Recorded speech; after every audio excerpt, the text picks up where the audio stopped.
Good afternoon. Before we start our subject matter, I want to make a prefatory comment about questions. I was a little surprised yesterday that there were actual periods of time in which nobody had any questions. That hasn't happened to me before an objectivist audience for 20 years, as far as I can remember. And I talked to several students as to why, and I got various reasons, and I'm trying to now correct the situation. One is, apparently there were a number of people whose hands were up whom I couldn't see because they didn't move them rapidly enough. So we've now instituted the policy that Diane is going to pick all questions because she can see hands whether they're moving or not. So she is going to be the one that selects, so that'll solve that problem. Now, the second one is that people told me that they were intimidated because I so narrowly defined what you could ask a question on at any given point that they weren't sure their question was appropriate to that 6 pages. And therefore, they'd rather not ask an irrelevant question. And I can see that that would be a problem, so I am hereby officially dropping the criterion of relevance.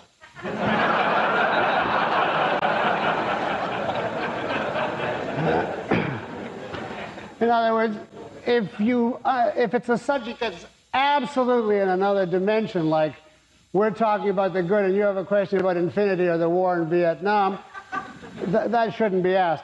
But if you somehow sense or feel that the question on your mind is connected to the subject, even if you couldn't say why or how, ask it. And I will take the responsibility, if it's not relevant, of explaining it. So the onus will be on me, not on you. So we'll take that impediment away. Now, more broadly, I got the feeling that people were intimidated, at least several people told me that they were afraid of asking bad questions and they'd rather ask no questions. Now, that is a common thing in all audiences, you know, that you don't want to, in front of hundreds of people, ask a question that then reveals that something is wrong with you. And the normal response of teachers or lecturers is to assure people that there are no bad questions, only bad answers, which I'm not going to do because there are bad questions. There's usually more bad questions than good. But the important point is that you often learn more from asking a bad question than a good one. Because if you have a proper teacher or lecturer, in the act of them explaining why this question is inappropriate or mistaken or comes from a wrong premise, you get invaluable leads as to what's wrong with the direction of your own thinking. And therefore, I know from my own experience that I have learned more from questions that Ayn Rand thought were terrible, not so much from her answer to the question as from her explanation of why I shouldn't have asked it. That happened repeatedly, and she would say, I'll answer that question only if I can then question you as to why on earth you asked it. And then, you know, she would elicit from me ultimately some premise or approach, usually absorbed in school or college, that I just took for granted. And it was an invaluable learning method. So the fact that your question is labeled as bad is not, if that proves you're no good, then I must be the lowest person in the history of the world, because I could give you 1,000 real-life examples in which Ayn Rand got angry at me because of a question that was really bad. Only that was fine with me because I learned a tremendous amount, and that's basically the only way you finally get yourself straightened out. So you can't be afraid of being exposed as a bad question asker. You will never equal the number of bad questions that I ask. So I invite you you just have to have courage if you're learning philosophy. You just plunge in and ask, and if you get denounced, you say, oh, okay, and you go on from there. All right, now our topic today is the good, chapter 7. And I'll give a few words of overview, contains answers to 3 basic questions, only 3.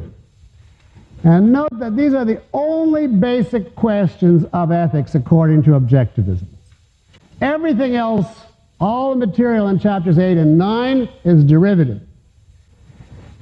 These are the only three basic, and they have to be answered together as a unit. The answer to any one of these three would not help you have any idea how to live except in conjunction with the other two. The three together constitute the base. Now, the three questions are listed on page 295 in the introduction to the chapter, paragraph 2. The end. For what goal? What should you go after? Second, the means. How should you achieve this end? Now, notice the wording. By what principle? Because ethics does not give you details. It doesn't tell you go 3 miles and then turn right and then fill up the tank with gas and so on. But by what principle should you function if you are to achieve this end? And then thirdly and crucially, the beneficiary. For whom should this value be achieved? Now, as I say, no one of these is actually meaningful if stripped apart from the other two. If suppose I said to you, life is the standard, that's the ultimate end, but I gave you nothing more as to the means of achieving it. There was no advice, no content, no hint of what virtue consists of. Well, that would leave open any course of behavior whatever. A person could theoretically, even if that was literally all he knew, commit suicide on what grounds? Well, he's after a higher life, and if life is the standard, he wants an eternal life, not just a temporal life. And after all, you didn't say anything about being rational, so he has no clue as to what to do to achieve life. The same thing is true if you had means but no end. Well, if you don't have an end, how do you know what means? And how do you know what your means mean? You're going to end up like 10 commandments or 100 commandments, which will be arbitrary. They'll be disconnected. There'll be no way to interpret or follow or obey them. And of course, suppose you have means and end. You know what you're after, life. And how in principle you're going to achieve it by the exercise of rationality. But you have no clue as to the beneficiary. Then you have no idea, well, whose life? Are you living for your family, your nation, the suffering Iraqis, or who? Until you have a beneficiary, there's just a floating somebody's life. So these three questions, there's a reason why these three are by themselves as the foundation. And that's what I call the good. And then chapter 8 is the detailed chewing of, well, what does rationality consist of, and what lesser or intermediate value should you go after if you were to achieve your ultimate goal. And then chapter 9 is the final reward of it all. But those are all later questions. So that once you know the answer to these three, you don't know everything, but you know everything basic. You know the essence of the way of life that you're after. Now, within this, to establish these 3 points, the first 2 sequences are concerned with establishing the end, the ultimate goal. And the first one deals with the relation between the concept of life and the concept of value, and takes us to the point that life must be the ultimate goal, must be the standard of all value codes. Wherever there's values on the part of anything, and of course any living organism, life has to be the standard. So that's not yet brought down to human life or human beings. It's simply the essential relationship between life and value. Now, the only real thing that I have that's at all new here, which I think is pretty good, is on page 297, the tie-in between, this is paragraph 3, the tie-in between metaphysics and ethics here. That there's only one metaphysical fundamental, existence. and that the issue of life or death is just the application of that fundamental to ethics, that the alternative of existence or non-existence is the precondition of all values. And this is elaborated quite well, I think, on 298. I'm skipping, but 1, 2, 3, let's go from the bottom. 1, 2, 3, 4 from the bottom, where it says only self-preservation can be an ultimate goal. Only self-preservation.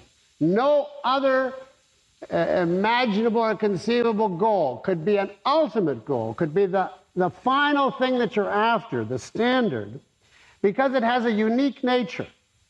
And that was my best point, I think, that the essence of self-preservation is accepting reality, saying I'm going to stay in reality and do what's required, as against leave it. And then I show that, you've read this, that in every branch of philosophy, existence has to be a primary. And what's the simple reason for that? There is nothing else. There's the General Motors competes with Ford, but there's nothing competing with existence. There is no alternative realm.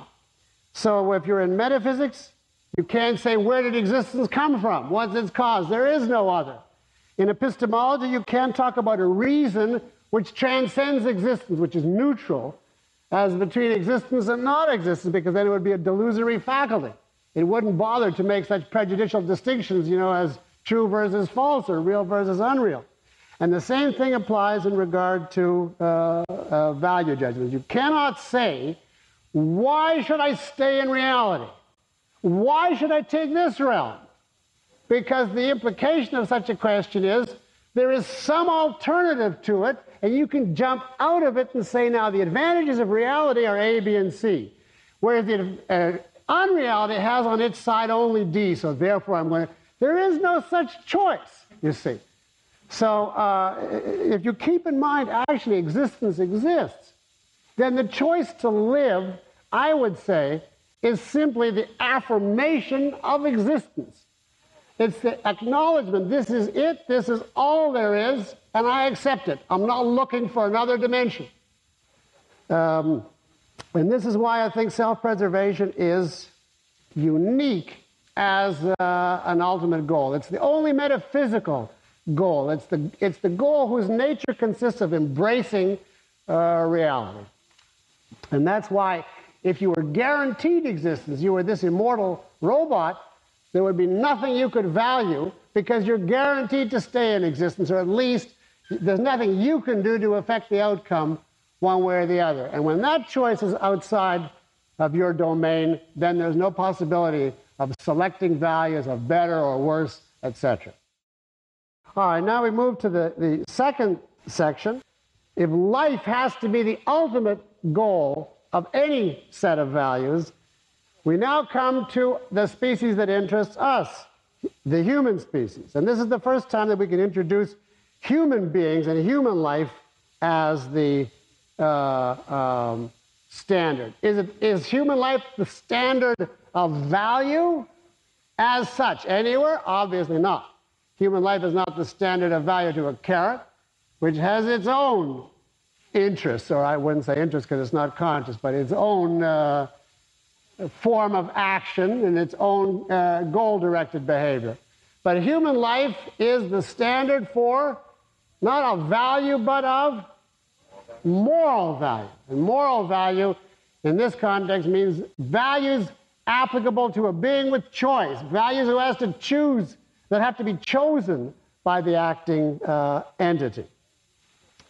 Now, so you see the subtitle is here, is Man's Life as the Standard of Moral Value, because not all the values that exist in the universe are moral values. They have to be chosen values. For instance, air is a value, and it's something your body acts to gain and keep at all times, but it's not a moral value because you do it automatically. You cannot volitionally stop doing it or start doing it. You can't even hold your breath till you die. Now, you can suffocate yourself, but let's not get into the death of famous writers. Now, in this sequence about man's life as the standard of value, I do have, I think, some important points that have not been stressed in the literature, and that starts on the bottom of page 300, the very last sentence. And I have, for your edification, put on the board the word long range. Now, it's been standard objectivism for a long time that man has to discover the right moral values, that he's born ignorant and he has to learn what's right and wrong, and his life depends on him choosing the right one. Now, what I do, starting on that last sentence on page 300, is chew this standard point, develop or elaborate it in a new way. It's the same point. But what I'm trying to do is define what kind of knowledge would help us in the act of living. How do we know when we have or have not discovered the moral knowledge that we need? Now, obviously, it's true that we don't know how to act, and we have to discover it. But what would be the test that we have discovered the knowledge that life requires? What are the problems that we face in living, in the broadest terms? And what must an item of knowledge do in order to answer these problems? How do we know when we have the answer or we don't?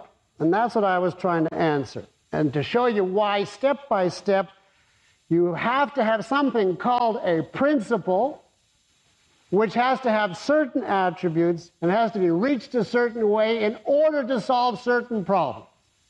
And that is like a detailed chewing of the abstract proposition that man needs to discover the right moral values. Otherwise, if you simply say to somebody, well, you need to discover, the right values, you need ethics to guide your choices, you'll hear the most incredible diversity of people who will agree with you and say, oh, absolutely, you couldn't live without the guidance of, moral principles. But for instance, an ecologist will say, I know what the crucial principle we need for our guidance. All species are interrelated, and we live on this fragile planet with its fragile ecology. So basically what we have to do is have egalitarianism for all species, with the human on the lowest rung. And that's the best way to sustain life. Now, leaving aside, whether his facts are true, whether our ecology is so fragile and so on, what is wrong with that as a kind of answer? That's what we have to find out. There's an epistemological error in that as an answer, far over and above whether the facts of ecology are true or false. Of course, they're all ridiculous lies made up out of whole cloth, but it wouldn't make any difference if it was true. That would not be a satisfactory moral answer. Or if somebody said, for instance, yes, certainly we need moral guidance. We need the knowledge that you should live for your neighbor and that you're your brother's keeper. Now that is morality, it's guidance, but it's certainly not satisfactory. Why not? Over and above the fact that it's bad advice. I mean, what is wrong? What is in common between that and the ecological answer? Or I'll give you one more answer. A person who says, well, yes, I know what you should do. I agree that we need moral guidance, and what you need for moral guidance is don't take arsenic, don't tell lies, try and get a job, honor your mother. Oh, yes, cyanide, don't take a lot of that. Don't smoke for more than 5 years. And, you go on page after page after page after page, and you could even agree with it. That is still not a solution and would not function to support human life. Now, my point is that all of those three examples, the ecologist, the Christian, and this last guy with his lists, the concrete bound type, are the same from the point of view of the objectivist perspective. And what is the same about them is that they all miss why morality is needed to begin with. And that's what I'm trying to develop in this section that starts on the bottom of page 300. And what I do is say, step by step, what is the problem that morality is supposed to be an answer to? Now, I'm not going to recapitulate all the details because I think it's clear in the book, but I start with the fact that man has to act long range.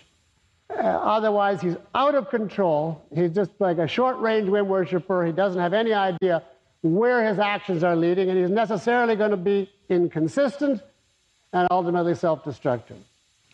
And then, but why should he be consistent? Why can't, so long as, he eats and sleeps and so on, what difference does it make whether he's inconsistent part of the time? And that leads to the next point that I explained, why life, the actions that it requires have to be all-embracing. There's no aspect of your behavior that is exempt from consequences that ultimately redound on the well-being, the vitality, the ability to live of the total organism. And that then raises the question, we have to act long range. We have to take into account the consequences of everything we do, because everything has consequences. And that raises the question, well, how far into the future do we have to be?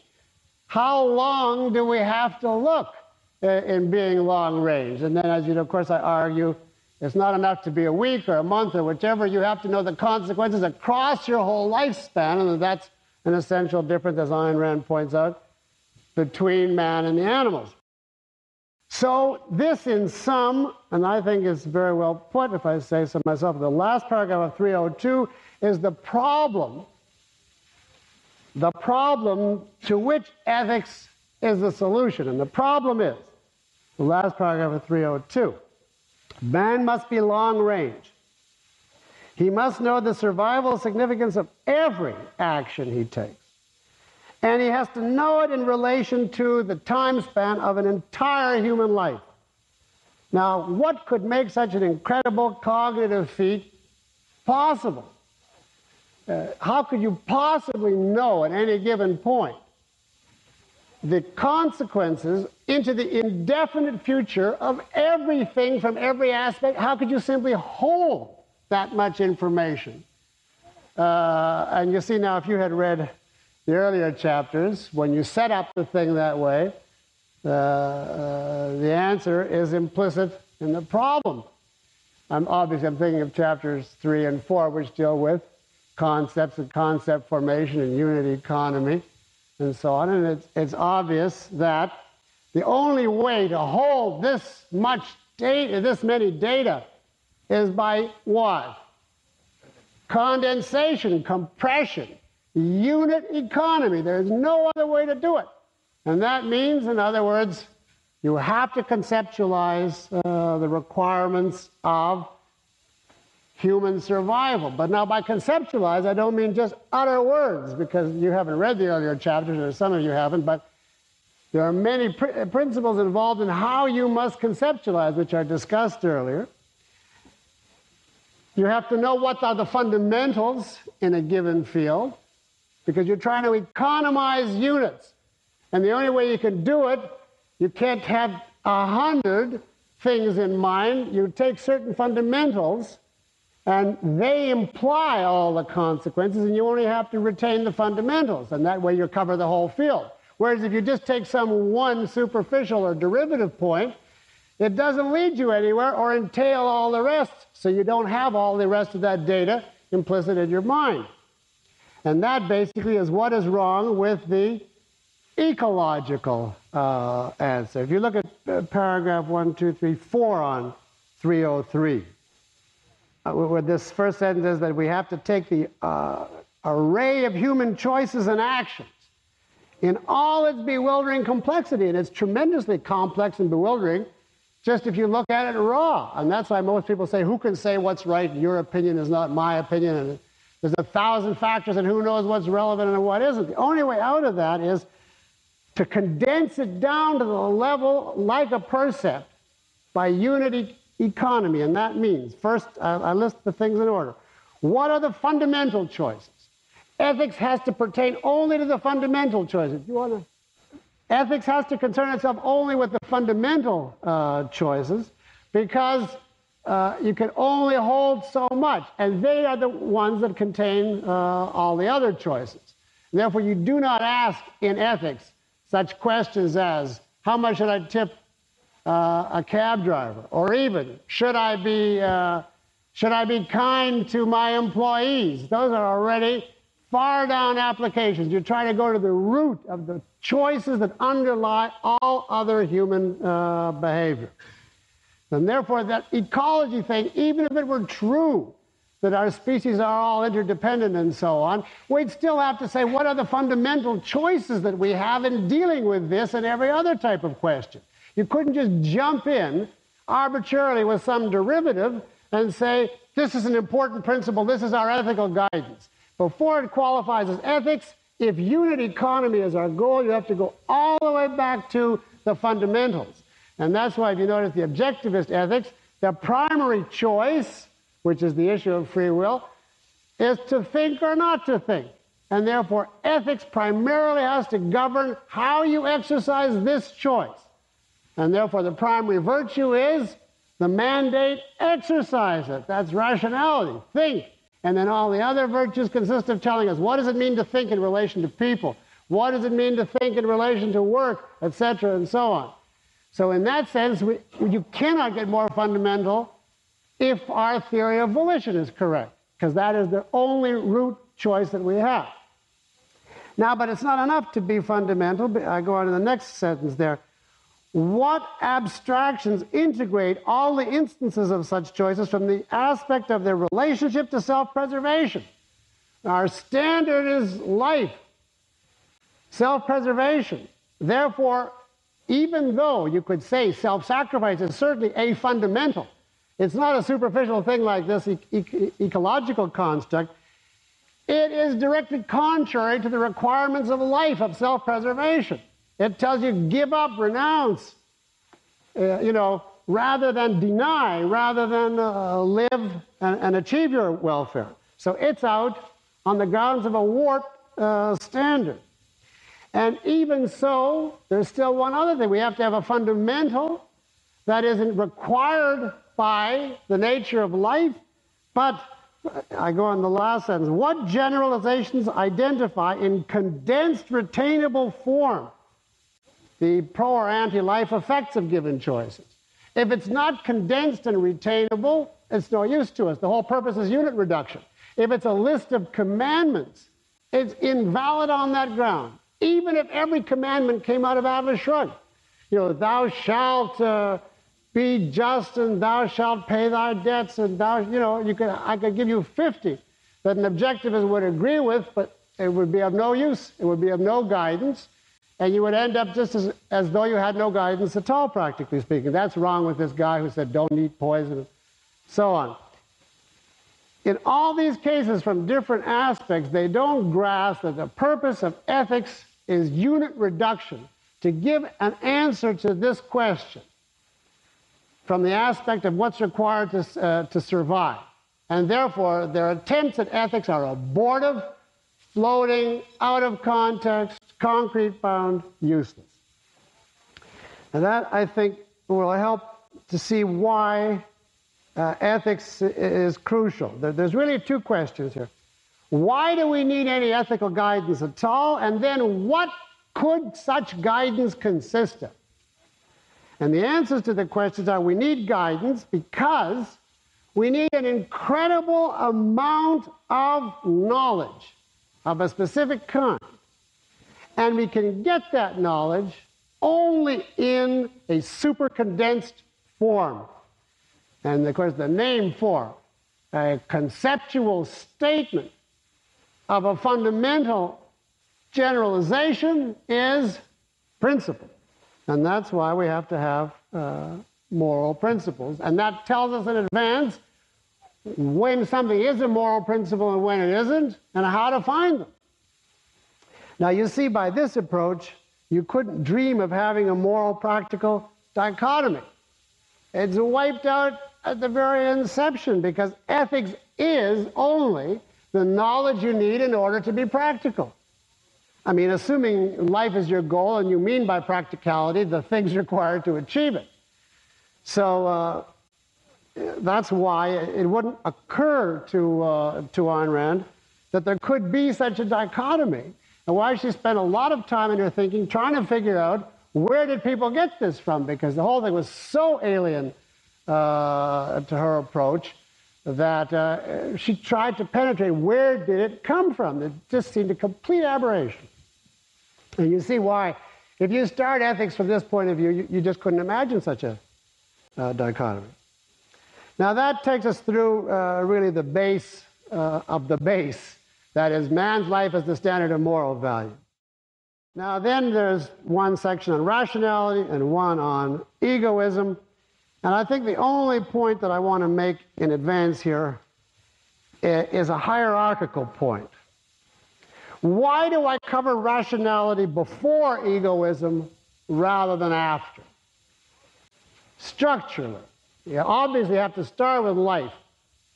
But why couldn't you go life and then egoism and then rationality? Since all these three questions are so interconnected anyway, why did I cover rationality first?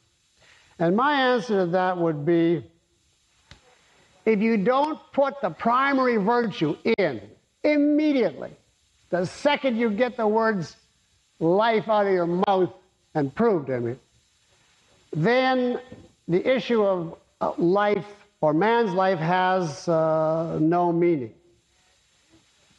You can't ask who gets the good until you know what the good is. And life is a process. What process? Well, you say the process of self-sustaining action. Well, what is that process in the case of human beings? What is self-sustaining action? Is it rolling in the aisles, praying, or what? I mean, is it just sitting and eating until you explode? No, you say, well, man's faculty of self-sustenance is reason. So inherent in life is, for man, is life by the guidance of reason. Now, suppose, and then you can say whose life, and it's just a corollary. It has to be the life of the actor. But suppose you went in the opposite direction. You started with life as the standard, and you say, now, I haven't a clue how life is achieved, but I first want to know whose life.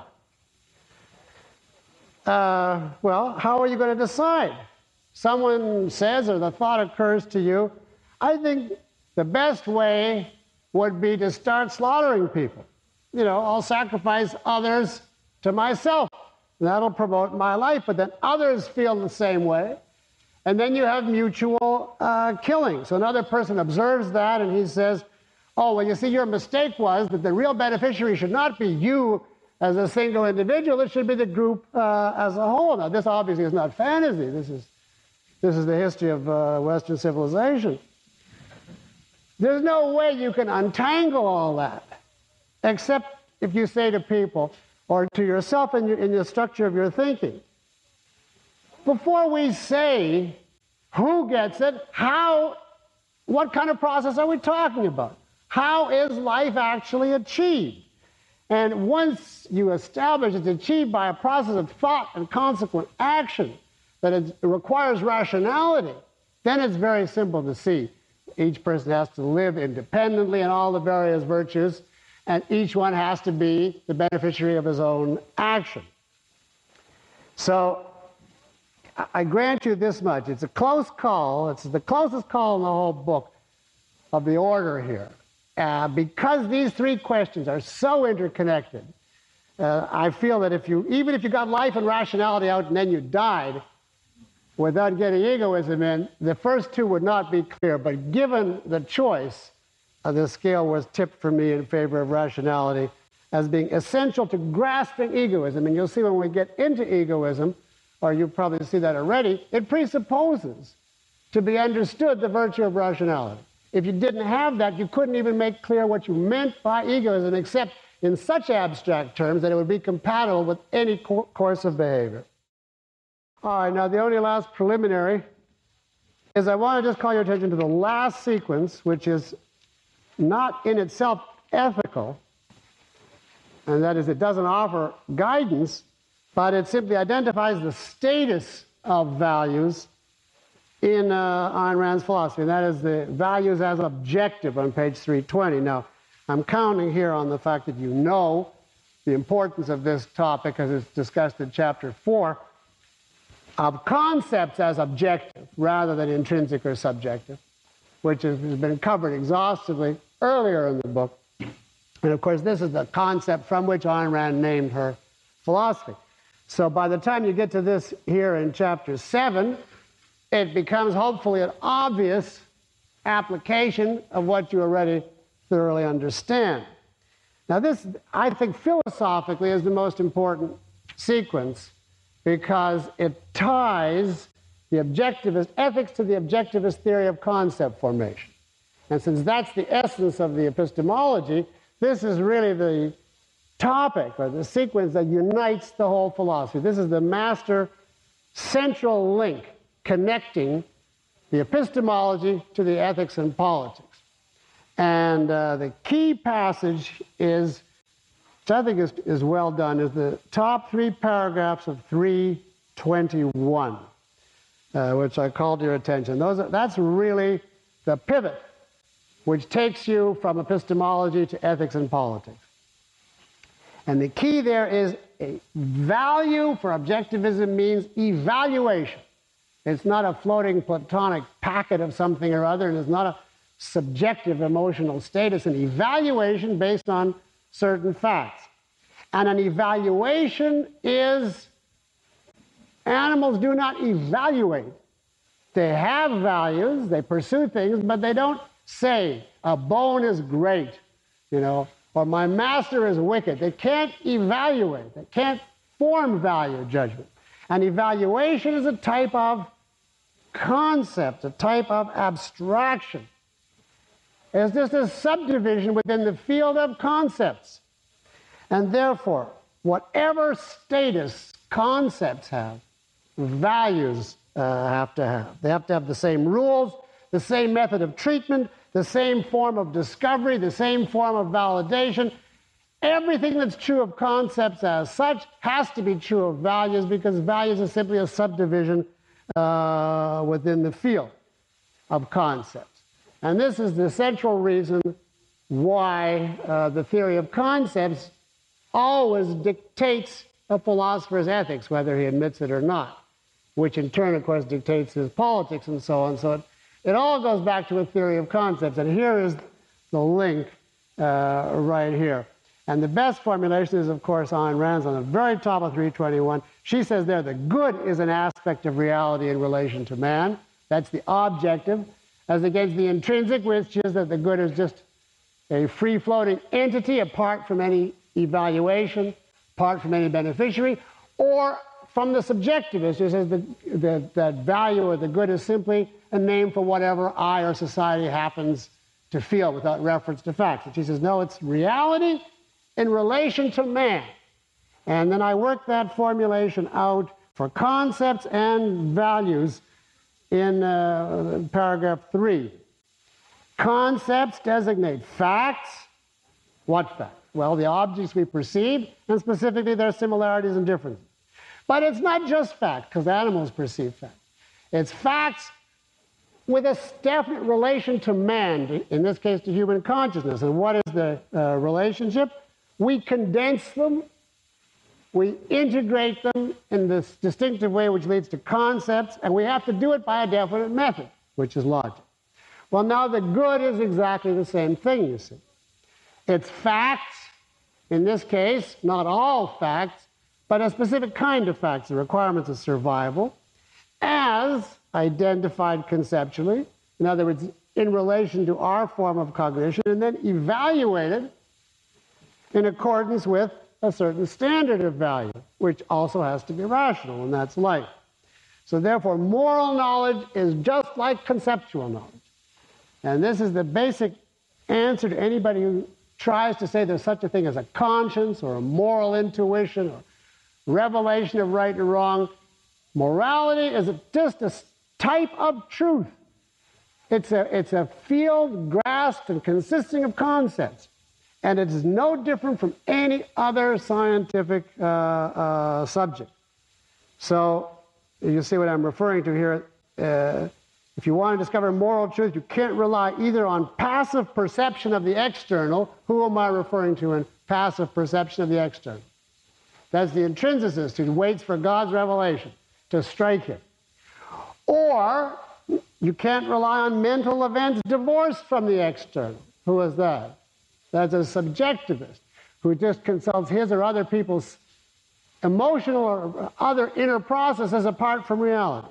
Instead, we have to actively process perceptual data, etc. Now, this will be, I think, more meaningful to you if you had chapters 3 and 4 and compared the formulation, and you will see that the same wording that describes concepts describes moral conclusions, and therefore it'll tie the whole thing together for you. So I'm sorry that you have to read the book as like coming into a movie in the middle. But the thing is, you have had a lot of it one way or the other. All right, let's go back now with the understanding that you don't have to be relevant. Oh, I got the wrong chapter here. And take it one section at a time. And if there's anything I wanted to say on the first, let's take the first two sections together. Oh, I just wanted to call your attention to on page 300 to a line that I liked. That's 4 paragraphs from the bottom, page 300. Morality is the instruction manual in regard to proper care and use that did not come with man. I like that, I must say. And I was having lunch one day, during when I was writing this, and an instruction manual, I think for a TV set, had come. And it just suddenly connected. That's what I'm doing, you know, only it's... So... Oh, I just wanted to point out to you on page 303, I give you the important things, and then I give you the little tidbits. On the bottom of 303, or the third last paragraph, it struck me what a horrible view people have of morality, that it was necessary to clarify that when you act on moral principle, you're not a martyr, a zealot, or a prig. Because everybody assumes automatically that you have to be a martyr. Why? Because the moral isn't practical, so you're going to have to destroy yourself. A zealot, why? Because who can know anything, and therefore you've got to be a dogmatist going on some kind of blind faith. Or a prig, why? Well, no, but you can't be interested in pleasure. That's the opposite of morality. So as soon as people hear moral principle, they think of a blind, suffering self-sacrificer. And I mean, it's a commentary, you know. I mean, if the civilization survives and anybody were to read a sentence like this 2,000 or 3,000 years from now, there would probably be people in the class asking, why would he make a statement?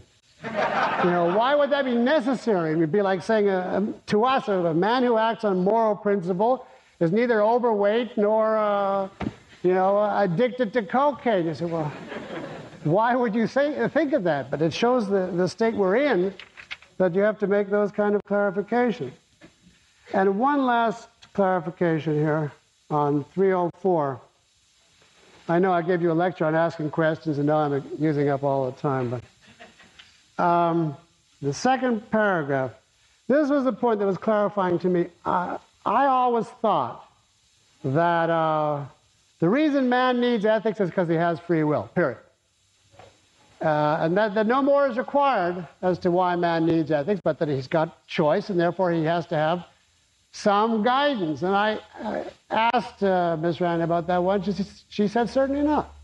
Why would you need ethics just because you have free will? And I said, well, because you don't know what to do. She said, well, why should you know what to do? And I said, well, what do you mean? How could you choose what's right or wrong? She said, well, what difference does it make? And I was completely stopped, you know. She said, just go out and do whatever you feel like. So, you know, after a while, she explained the point that free will is a necessity. It's a necessary condition of morality, but not sufficient. It's because we're confronted with the choice of life or death, and we have to act by choice, that we need guidance. Both of those are essential, but simply that man has free will does not necessitate ethics, because it doesn't give us any goal. It doesn't mandate any course of behavior. It's wide open. And that's another reason why in Christianity the belief in free will has nothing to do with their ethics. Ethics is just commandments, and then free will is, you know, a little thing you do on the side. Okay, I'm going to finally give you a chance to. You said that an entire lifespan is the frame of reference, or the long-range frame of reference for ethical judgment. Could it also be longer than that, such as the life of your children or the people you value, or? Shall I repeat that? Yeah. Could or should the consideration be not just your lifespan, but the lifespan of those you value, like your children? I would say up to a point, if no sacrifice is involved, and those you value, you do so rationally with a provable connection to your life. Now, for instance, if it's your child, you still can't consider the consequences of your action. Now, I happen to be over half a century older than my daughter. Now, I obviously cannot, even with the conceptual faculty, I can't add another 50 years of foresight. I have enough work, keeping up with my own lifespan. But within the limits of the possible, I would want to do what was rational for me. See that her education is provided for, that she's financially taken care of, so far as I could, and educated, etc. But at a certain point, she's an adult. She's outside of my control, whether I was around or not.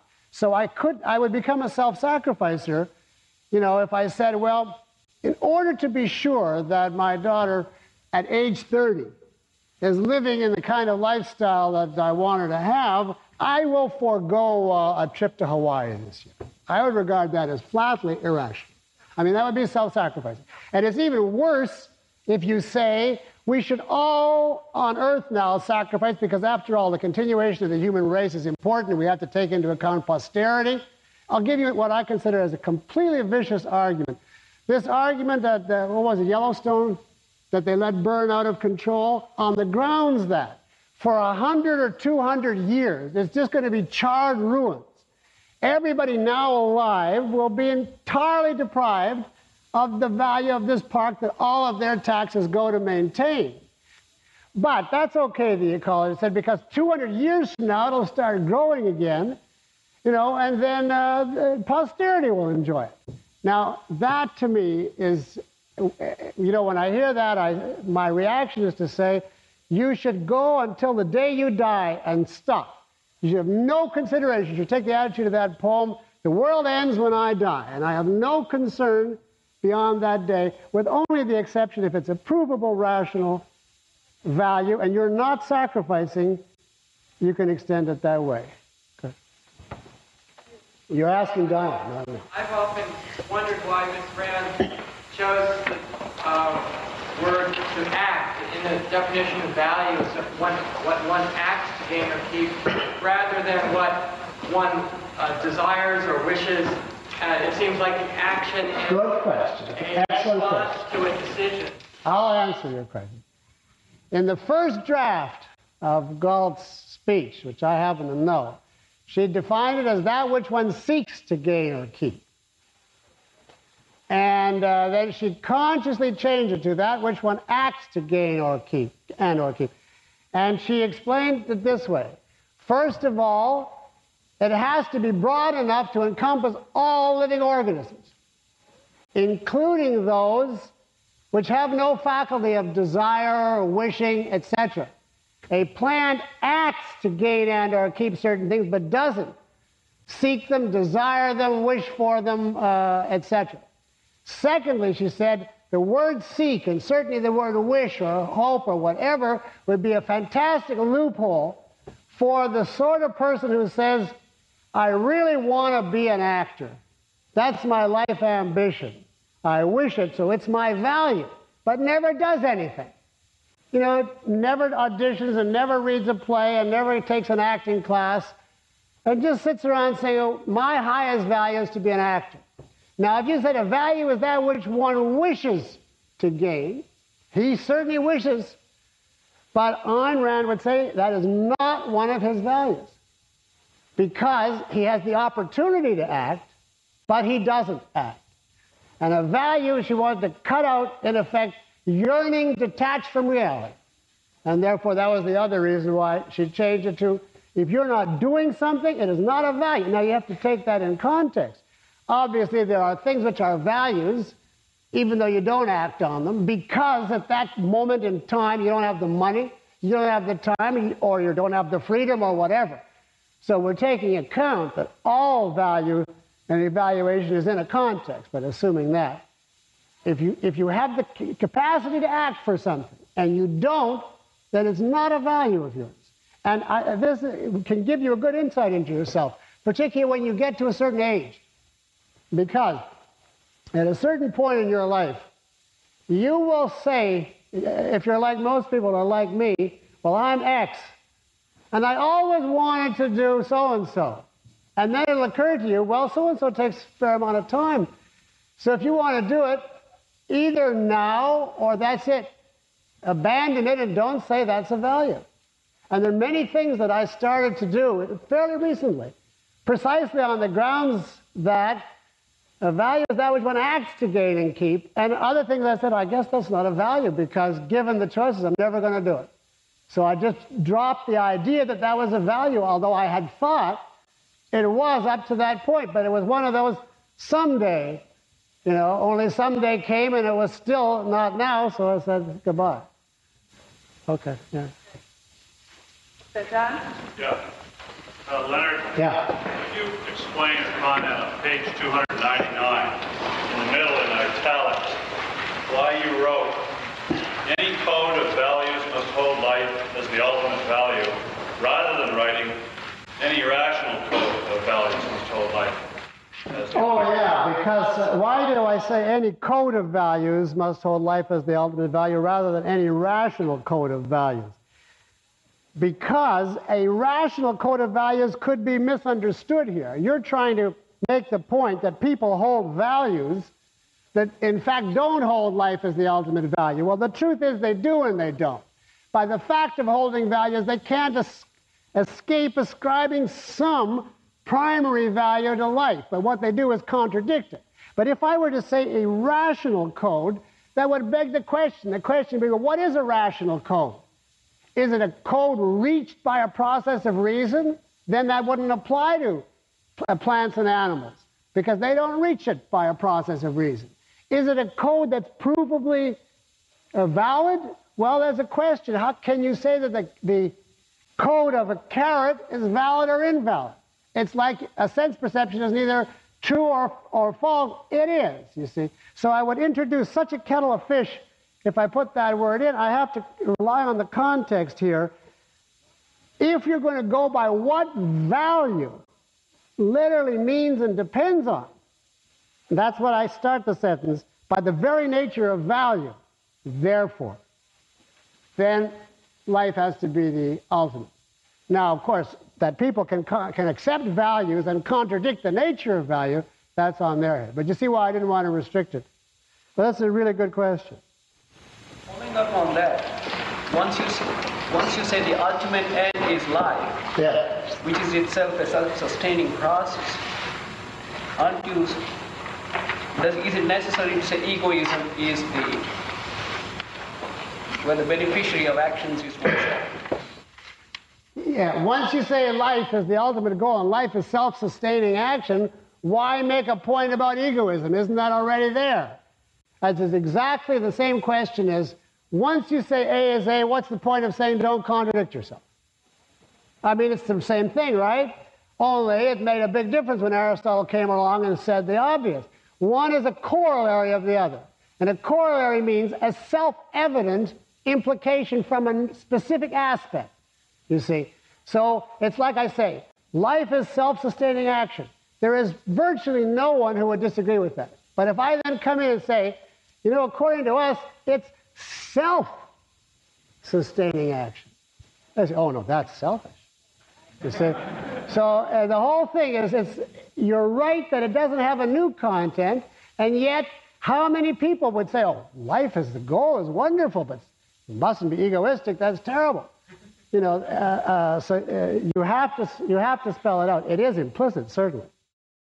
All right, I just realized we've got to get a couple more sections in here. Let's look quickly at rationality. On page 308, there's just an important point there that I want to bring out. Now, the top sentence that everything in reality is interconnected is discussed earlier in the book. That's a metaphysical point that Ayn Rand, I think, elaborated only in conversation, but I gave her discussion of it in the book, and about why you couldn't take any one fact and obliterate it without obliterating the total universe, leaving aside volitional choices. But the thing I want to bring out to your attention here is the second paragraph.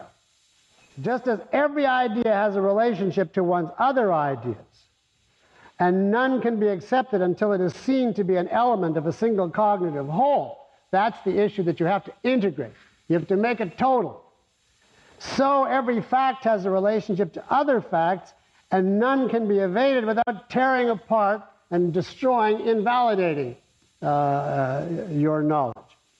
And the point I'm trying to make here is that evasion, which is the essential objectivist vice, is the exact antithesis of integration, which is the heart of the objectivist epistemology. The essence of the epistemology says unite, and the essence of evasion is splinter, disintegrate, willfully refuse to see the connection between A and B. And from that point of view, you could do a terrific book, somebody could do, not me, on ethics as nothing but epistemology and practice.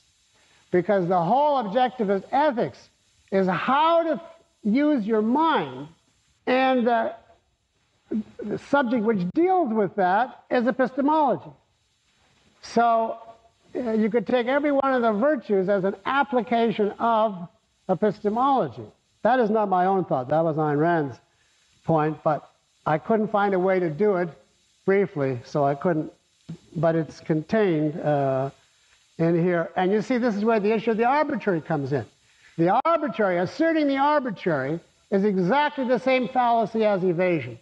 It's the same thing. It's disconnecting something from any context, from all the rest of the material. It's disintegrating, just saying, your soul is going to live on after you die. How do you know? I don't know. Prove that it isn't so. Well, what's that based on? Nothing. Prove that it isn't so. Well, how does it relate to what we know about living things? Forget that. Prove that it isn't so. Now, there's this disintegrated claim to which nothing connects. That's exactly what an evader does. He doesn't want to see something, so he just tears it out and throws it away and looks at the rest without connection. So it's two forms of violating the mandate of integration. And I just thought I'd point that out to you here. Oh, yes, on 311, there's a formulation that is not entirely exact, but it's too late to do anything about it. I'm sure I'll keep following these, finding these till I die, but on paragraph 3 on 311, see, about halfway through, we're talking about if you have a clash between emotions and ideas. And I say, if some emergency requires an immediate decision, then the person in conflict has to act without full knowledge. Well, that actually unduly restricts the circumstances in which you have to act without full knowledge, because it occurred to me after this went to press, unfortunately, that I have this situation in lecturing all the time. I can't decide, I don't know whether to give a certain example or not, which just occurred to me. And I see, it's not an emergency, I mean, no one's life depends on it, but I can't stop the class and go out and put down, there are 3 reasons to give it and 2 reasons against. So I just have to go like that with the best guess I have at the moment. And that would be an example of, I'm in conflict and I'm acting without full self-knowledge. I don't know, I haven't resolved the reasons prompting me, but I'm, for and against, but I'm in action midstream, and I just have to go with what comes. This is particularly true if you're on TV, for instance, and you're in the midst of a debate. See, with a class, you can sort of think aloud, and you can get some leeway by saying, what do you think, Mr. Stubblefield? And while he's groping, you get a clear... to where you're going. But if you're on TV and somebody says something and 3 different answers occur to you, you know that if you take 1 second to try to decide, you're lost. The next person will start to speak and then you'll never get in. So it's like Buridan's ass. You just grab whichever one your tongue goes to. It absolutely makes no difference. And you just talk. And after the show, you'll often think, oh, I really should have taken this one, but it's a situation like this. You have to decide instantaneously. So the word emergency there is a little overwrought, but I mean, the idea is true, but it's broader than... Now, let's just take a quick look at there was any little points in egoism. I think perhaps from the point of view of the validation of egoism, the bottom paragraph of 313 is a good point, that you can't separate the process of cognition and its beneficiary. I won't bother reading it, but I think that, and also the top paragraph of 314, I like that. A brain like a factory. You'll notice on 316, paragraph 4, I allow myself an emotional adjective. Now, usually, I try to keep this pretty dry, on the grounds that it's really more in the nature of a textbook, not a call from the barricades. But every once in a while, I couldn't restrain myself, and here I consider I had proved it. So I had no problem with writing the vicious act of sacrifice, which was very satisfying because I've only done that about, I think, 8 times in 500 pages, where I say outright that somebody is a swine. Okay, let's take anything on those sections. Now you're trying to spread this around, right? Yeah. I've been thinking about why it would not be egoistic to sacrifice others to myself. Yeah.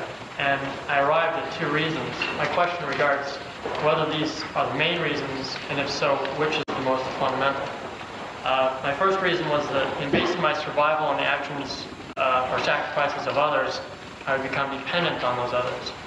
My second reason was that by forcing those others, I would, in principle, forfeit the benefits of knowledge and trade, both of which are to be found in greatest abundance in a society where men are left free.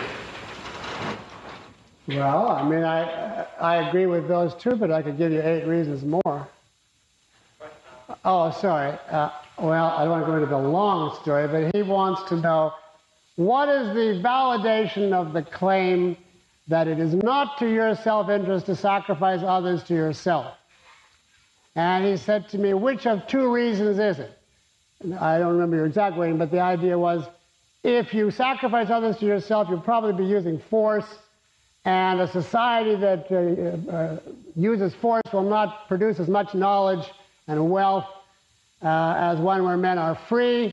And the other reason was you become dependent on others, so you violate the virtue of independence. Which of those 2 is the right answer? And my answer is both and neither, because I can think of 8 other reasons. If you're going to give a reason on that level why you shouldn't sacrifice others to yourself. To every virtue that you recognize in the Objectivist Code, there is a reason why you shouldn't sacrifice others to yourself, because you'll make that virtue impossible also. And if you go through the virtues one after the other, for instance, you can't be just, you can't accept the virtue of justice. You have to throw that out if your idea is you don't care whether you deserve or don't deserve, whether it's earned or unearned. You want it, you're going to take it. Obviously, you have to throw out rationality then, because you're going just because you want it. Doesn't make any difference what anybody says. And if I tell you, well, here's an argument, you say, what do I care about arguments or principles? I want it. So integrity has to be, out the window. Well, with that kind of mental apparatus, are you going to be able to produce? Well, you say, I don't have to produce. I get it from the people that I sacrifice. So you have to have a double standard. You have to turn yourself into, on every count. And then what is going to be your self-esteem? Well, it's going to be a function of your ability to deal with reality. You've thrown out your mind. You have no principles. You're at the mercy of others. You can't produce the means of your own survival. So obviously you're going to be quaking in anxiety. Every single virtue you have to throw out, and because the real reason, which is neither of the ones you mentioned, because they're all of that is true. Everything that's anti-life will follow from that, but why? What is the real, ultimate, primary validation of the idea that you shouldn't sacrifice others to self? Well, you see if you can think about it. Think what it could be.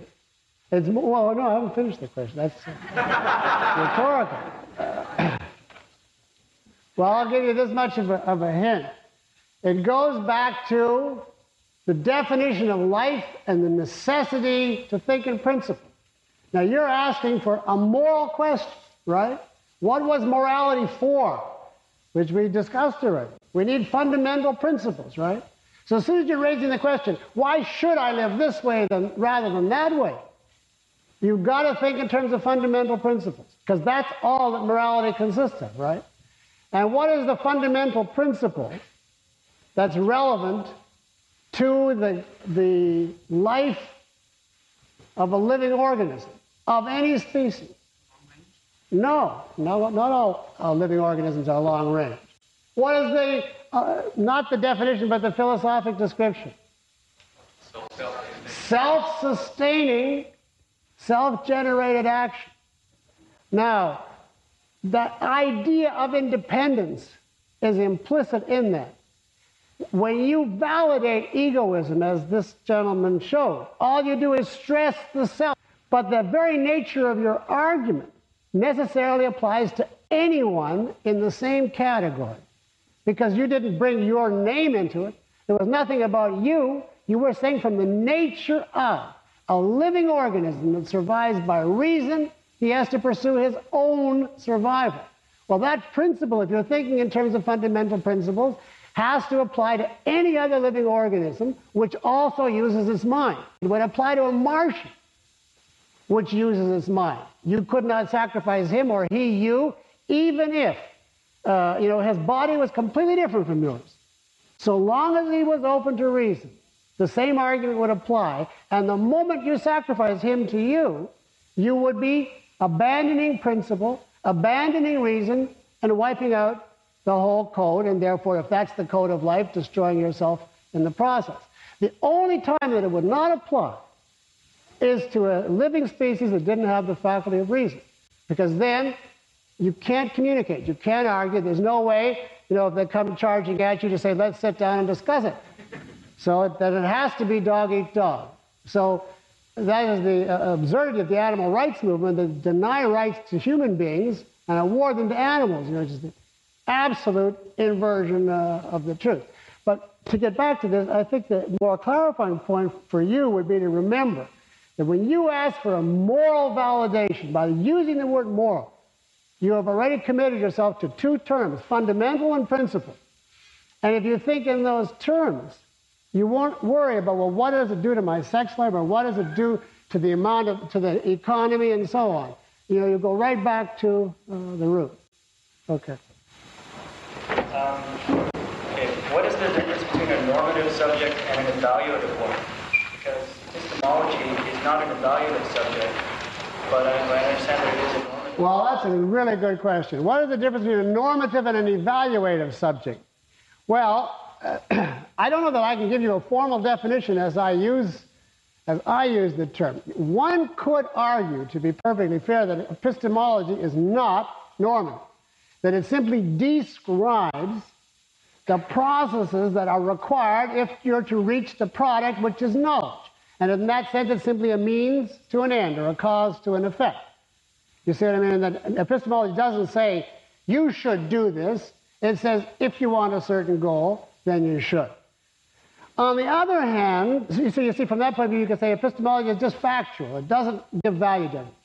But I regard that as not really plausible, because you could do the same thing with ethics. You could say ethics doesn't say, thou shalt live. In fact, Ayn Rand has a whole article, causality versus duty, where she says, if you choose to live, then etc. and so on, you have to follow these virtues. So it's exactly parallel to epistemology. And in that way, they both offer the broadest term for which I call normative, they both set standards to guide some course of human behavior. Now, the difference is that ethics describes behavior involving the total human being in all of his choices and actions, whereas epistemology is much more specialized. It's the proper use of one specific faculty, vital to be sure, but it doesn't have the universality that ethics does. I don't know if that's a satisfactory answer, but that's about the best I can. There is a sense in which epistemology is factual and ethics is evaluative, but to me, they both are alike as in contrast to metaphysics, for instance. From that point of view, I regard them as both alike. Even though epistemology is not evaluative in the sense of saying, you know, reason is good and mysticism is bad. It's not an evaluative, it's just factual. But it definitely gives guidance as against metaphysics. Now, metaphysics doesn't say you should obey the law of cause and effect. As far as metaphysics is concerned, you can do anything you want, and the cause and effect are still going to go on. If you jump out the window, you'll fall, that's all. So metaphysics just says there is a world. You don't like it, good luck. But there's no advice. You know, you could read a treatise on metaphysics till you died and have no clue as to what to do. I mean, it's a precondition of all advice, but it's different from epistemology, you see. That's why, according to objectivism, metaphysics is very brief. You know, the whole thing is one chapter if you stretch it out. Whereas epistemology goes on chapter after chapter or volume after volume because of the difference. And in that sense, the epistemology and ethics are more like each other than either is to metaphysics. Both of them are based on the fact that we have volition. Yes, that's right. All of philosophy, except for metaphysics, is based on the fact of volition. That was why I decided to put volition at the very beginning. As soon as I got reality into the picture, well, I needed one thing before volition. You had to perceive, because otherwise, you know, you couldn't even get into know that there was anything around. But that's given you automatically. And then right away we went to volition as the precondition of everything else. Epistemology, ethics, politics, aesthetics. So from my perspective, a deterministic philosophy is an actual self-contradiction. All right, let me just take a look here at the last section if there was any little point I wanted to make. Oh, I like that phrase, the bad name which the good now has, which is true on 323. Oh, I did want to point out to you 324, the bottom. All these people that are going to say, well, if the choice to live is a primary, you know, you just have to accept existence, isn't that arbitrary? And the person who chooses suicide is just as good as you, and therefore ethics is all subjective. That's a standard one. And I think this is a very well written answer, that paragraph that starts on the bottom of 324. A primary choice does not mean a groundless choice. Now, on the face of it, that's paradoxical, because if it's primary, it's the beginning. And yet, if it's not groundless, there must be grounds for it. So something which precedes it. And so that's exactly what all these people say. Well, if it's primary, it has to be groundless. And I am saying, not if you understand the nature of the grounds. Because the grounds here is no more nor less than everything. All of it or any part of it. Namely, reality. Because the choice to live is just a choice to accept the realm of reality. Now, if anybody says, now you see, that's a primary, you can't get beneath that, but are there grounds? What do you mean by grounds? If the total of reality is not a ground, tell me what a ground would be. I mean, what's left? If anybody says that's arbitrary, he's emptying the word arbitrary of any meaning, because arbitrary means it's detached from reality. Well, how can the total of reality be detached from reality? I mean, it's absurd. So these people that pose as, well, we have to have a proof of every point, and therefore a primary choice is arbitrary, if you know what the primary choice is and how it's related to the metaphysical fundamental of existence as the primary, the very fact that that question could come up is itself an aberration. That question used to really annoy Mr. because I asked it about, I would say every 2 months for about 10 years.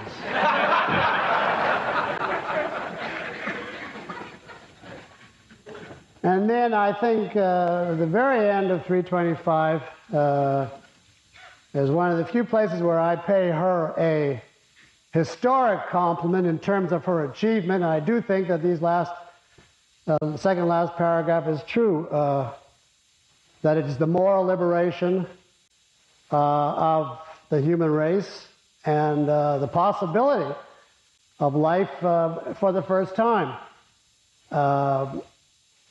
And that is one of her immortal achievements. Okay, that's what I have to say on this chapter, and you've got now 11 unrestricted minutes. Okay. I was wondering at the very beginning why you say, according to Objectivism, code must deal with 3 basic questions. I can't put in the face, I can hear the sound. Oh, okay, yeah. Right. Why it was necessary to put in the phrase, according to Objectivism? Well, I put it according to Objectivism. Why did I say according to Objectivism there are 3 basic questions? Because there are a lot of ethical codes that don't, ethical theories that won't accept one or all of those questions. For instance, if you're a Kantian, you will say your goals have nothing to do with ethics. Ethics is categorical imperatives. In effect, what we would call virtues, without reference to any consequences, regardless of whether they lead to something desirable or not. And therefore, the idea of approaching ethics from the point of view of an end that you're trying to achieve, Kant would regard as intrinsically corrupt, you see. So he would say, certainly not. And then there's the reverse. There's people who say, ethics should tell you the end, but it's up to you to do what you please to get that end. Who are we to prescribe means? For instance, the most obvious is the sort of hedonist. You know, that says, eat, drink, and make merry, for tomorrow you die. Maximize your pleasure, that's the goal. What gives you pleasure? You know, one man's meat is another man's poison, good luck and go ahead. Now, he would say, we should prove, and they give these laborious proofs, that pleasure is the ultimate goal, but as far as the means, that's nothing to do with ethics. And most people in the history of thought wouldn't even discuss beneficiary as the question because they consider it self-evident that you should sacrifice. So the only debate over beneficiary was, you know, in the 16th and 17th centuries, whether it should be God or society. So for the first period, they thought it should be God, and in the next period, they thought it should be society. That isn't even discussed anymore. So it's only Objectivism that says these are 3 questions to which you have to have provable answers. And nobody that I know that even raises those 3 questions. Well, I do indicate that Aristotle and Spinoza, in different ways, not as clearly, but in different ways, raised those 3 questions and had an answer, and an answer that's in many ways similar to Objectivism. That is, they both held life not in the way we would recognize exactly, but still significantly as a primary value. They both were staunch advocates of rationality, even though Spinoza is a pantheist and his idea of rationality is, you know, not what Ayn Rand's would be. And they were both egoists, even though Spinoza had a mystical element in which, you know, you pursue yourself by blending with the total and so on. But you can find really good, if you want somebody good to read, I definitely recommend Spinoza. He's full of ideas that you'd swear he got from Atlas, except the next sentence is, you know, a complete contradiction. But he's a really interesting philosopher. On page 299, toward the bottom, you say remaining alive is the goal of all proper action. Can't be 299. Yes, 299. Not in mine. At the end of the section. Oh, you're going to the preceding section. I see. Okay. At the bottom, I thought you meant the bottom of the paragraph. Okay. Page 299. Yes, I see it now. Yes. Mm-hmm. Remaining alive is the goal of all proper action. Right. Yet on page 324, third from the the bottom paragraph. Well, you're going to catch give me? examples of where suicide would be proper action. Right. Can you reconcile those, please? Sure. My reconciliation of this, two statements. One, I said remaining alive is the goal of all proper action. And then I said suicide is okay. How can I reconcile that? Context. If I had to repeat everything as the background of every statement, you'd never get past the second statement because you have to keep repeating the first one, and then the first two, and after 4 sentences would break down. I am here stating a basic principle. Remaining alive is the goal of all proper action. I am not saying in every conceivable circumstance proper action is possible to you. I am saying wherever proper action is possible, and by proper action I mean a course of action across time to sustain yourself, that's what you should do. But now, after I establish that as the foundation, remember, you can't discuss exceptions or side issues until you know what they're an exception to. It would be just as though I was giving advice on health, and I said 5 minutes of aerobic activity a day is essential. And then 3 chapters later I said, people who have just had a heart attack should take 2 weeks off. And then you say, well, on page 299 you said 5 minutes a day. I'd say, well, now think what it would be hierarchically if I were to say 5 minutes a day is essential. By the way, if you've had a heart attack, don't do it for 2 weeks. Now, if you have lung cancer, it's okay to do it for a week, but it depends what kind of smoke. You know, cigarettes, you could never function at all. You have to grasp a principle, knowing that it's contextual. And then as you develop, you specify the edges of the context. And then it's like what the spiral theory of knowledge. You come back to seeing the earlier formulation in a wider context. But you can't get to the later elaboration until you first state the principle. It does not mean the principle is wrong or oversimplified. There is no other way to think except to first think in the normal context and then adjust for conditions which come later. That is what is wrong with, if I can say so without hurting your feelings, with saying, on page A you say da-da-da, and on page B you say da-da-da. Maybe it's a contradiction, but it could also very well be that there's a change of context, you know. And because I did that very often to Miss Rand, I'd say, now you said so-and-so, and then you said so-and-so. And she was always, you know, very patient. She'd say, yeah, but you forgot that in between I said so-and-so. You know, but we were taught in graduate school that you just fish for any phrase and any other phrase and match them, you know. And if, you know, one is the formal contradiction of the other, you caught the philosopher and you got points. That's it. Now, you see, by that way, you can't think at all. Because when there was the epistemology workshop, there was an analyst professor there.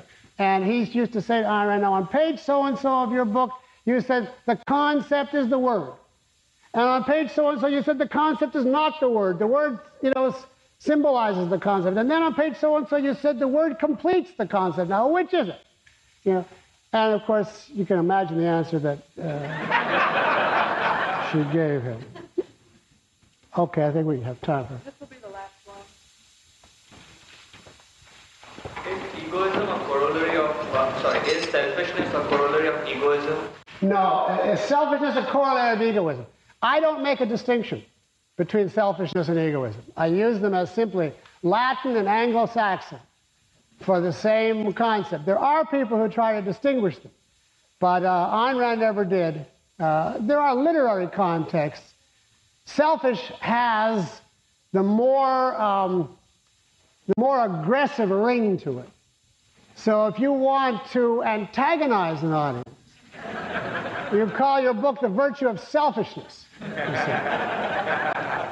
Egoism sounds less, you know, aggressive because of the Latin, the classical connotation to it. But of course, ego has the same negative connotation to people of the outside camp, and self doesn't.